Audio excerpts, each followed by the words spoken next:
Hey everybody, Arlene McCann. I'm going to give a little commentary on Sailing to Byzantium with William Butler Yeats. This is from Norton's Anthology of English Literature, 5th edition, page 1951. Okay, basically what he's saying in this poem, he's talking about this place called Byzantium, and in the footnotes, Yeats is stating in this book, actually, pardon me, this book, Vision that he wrote, he makes a comment about it. He says, I think if I could have given a month of antiquity and to spend it anywhere he chose, that he would choose Byzantium. And it says here in the footnote of this that it's modern Istanbul. What he's basically talking about is utopia. To him, Byzantium was a utopic society where art was paradise. It was a place of paradise where all the art could be kept. He's talking in here about life being for the young, no country for old men, the young in one another's arms, birds in the trees. He talks in the first stanza about whatever is begotten, born, and dies. He talks about the three things of life. And again, it's a repeated theme of the circle of life, the gyre that he always spoke of, the gyre that I pointed out in the vision in the other videos that I did.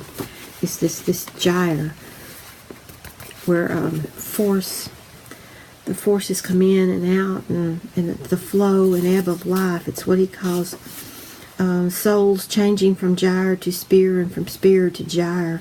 It's the very metaphysical poetry. So this again, Sailing to Byzantium, is another one of these metaphysical poems. The third stanza, he has an invocation in the first line. He has his O sage standing in God's holy fire. He's asking the sages for help. Give me a little information. He goes through this poem, and every stanza builds up to the next stanza in this poem. He's just basically talking about life and how it moves along, and how asking for concrete imagery instead of abstract ideas. He says, it consumes my heart away. That means his soul. And the only thing left is death. So,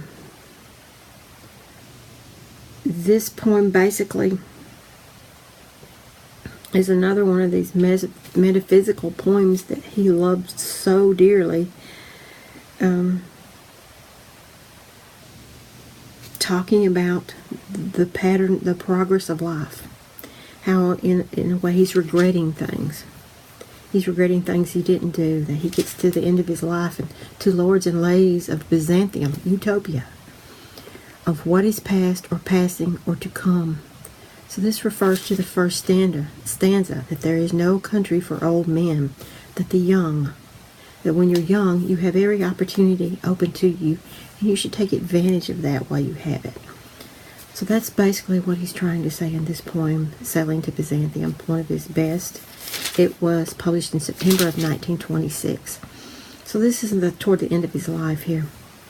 So this one is a very good poem, one of the most famous ones of his, and one of the reasons why he won a Nobel Prize. So again, this is William Butler Yeats' presentation. This is Sailing to Byzantium, and I'm Arlene. Bye.